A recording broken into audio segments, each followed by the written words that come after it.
Hello and welcome to Take 10. I'm Jennifer Johnson. With us in the studio today is Marla Caplon, Director of the MCPS Food and Nutrition Services. And thanks for joining us today. Thank you for having me.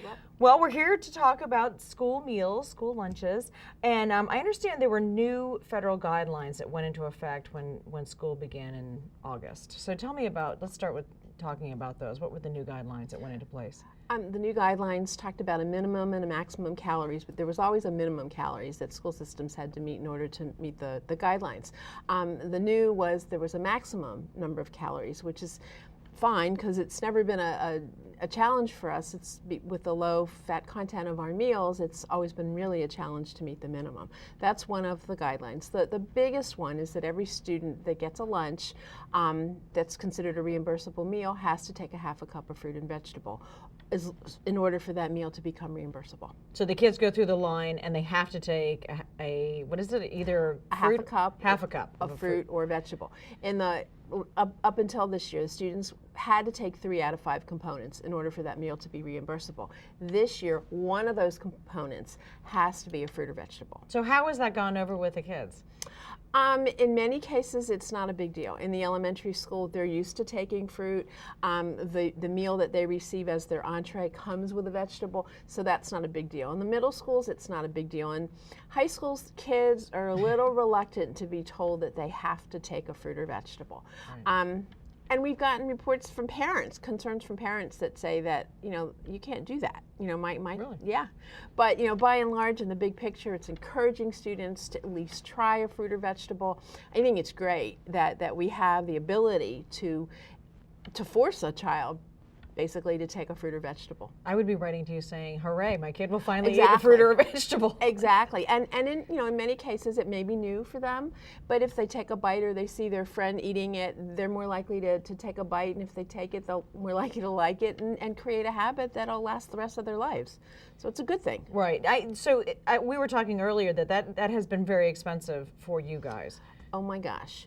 Well, the other regulation has been the amount of whole grain that's required, and we've always met the 51% or more whole grain, which was a requirement for the Healthy U.S. Kids Challenge, which we've been part of for many years. But one thing that we also went to this year was the whole grain hamburger bun.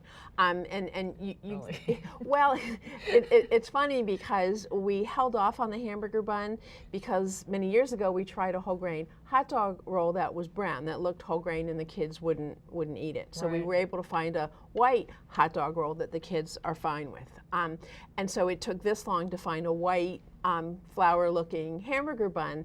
So that's in place this year. The cost of that is 5 cents more, which doesn't sound like a lot, but in the big picture, it's about $250,000 a year.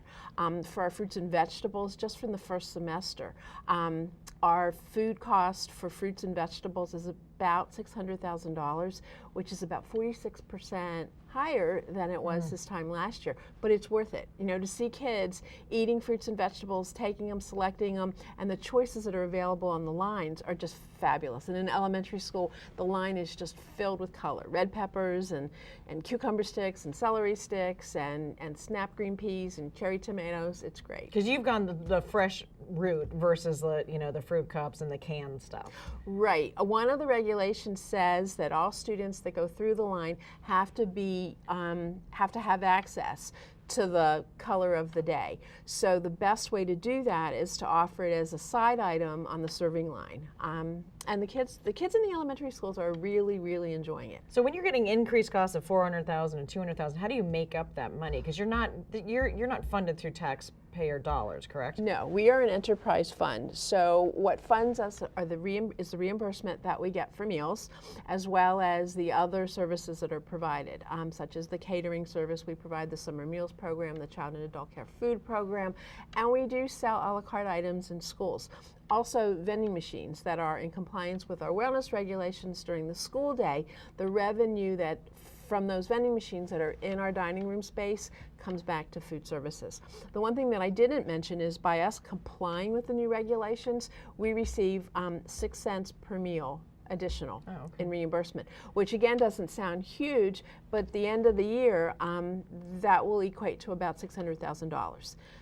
Are there limits on what you can put in vending machines now? Because I've heard sort of rumblings about that in high schools. Do you have limitations or regulations regarding vending machines? Any food that's sold outside of the meals program has to meet our wellness regulations, including vending machines. And what that spells out to be is any item can have no more than 35% calories from sugar, 35% calories from fat, and 10% calories from saturated fat. So if you're familiar with label reading, that's very limited. You can't have a bag of regular potato chips in those machines. They're all low fat, they're baked. The other regulation per our wellness regulations is that they can only be single serving.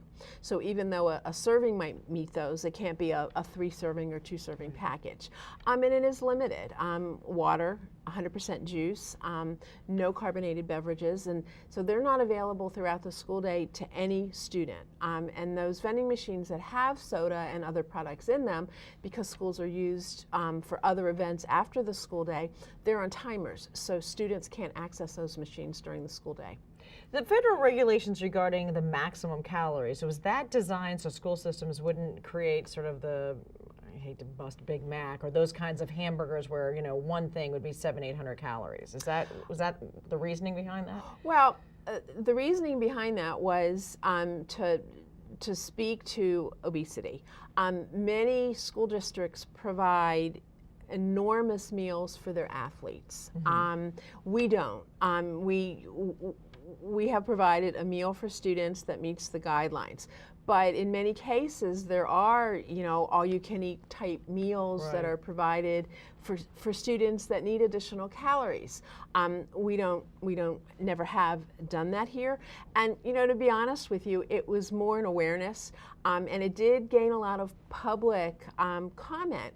But the reality is, for the majority of school systems, certainly us, we never met those maximums. So it was a number. It was not something that we needed to really attend to, because we were in line with the calories. Do you find every year that the school lunches go down in the sodium content, go down in the fat content? Is that a continual process, something you're always looking at and working on? Well, sodium is definitely a focus. We have reformulated many of our recipes. We make our own soups, we make our own sauces, and we use either low sodium or no sodium basis. So that's been an ongoing target. In terms of fat, we've never added fat to any of our products. So the fat content, both for saturated fat, which the limit is less than 10% of calories, and regular fat, which is 30%, we've had no problem maintaining that, and we're really not in a position to look to reduce it any farther. All of our milk, and this is per regulation as well, but all of our milk is fat-free, with the exception of our ability to have 1% white milk. But all of our flavored milk is already fat-free. So the fat content of our meals we're way below that target. Do you find this sort of a teaching experience as the kids are going through the line? Are there little signs up? Because I know the pyramid's kind of changed, right? It's not that old pyramid that we used to have. No, the pyramid is like bread and everything else. The pyramid is now the My Plate, which looks like a plate, and it proportionally identifies foods and in the proportions that they should be consumed. So fruits and vegetables on the plate take up really half of the plate, and then your grains and your proteins take up less than half of the plate. And then milk has its own little on the side. We also have a wellness specialist in our division who works in classrooms and talks to children about healthy eating, and then makes the connection with the items that are available in the cafeteria.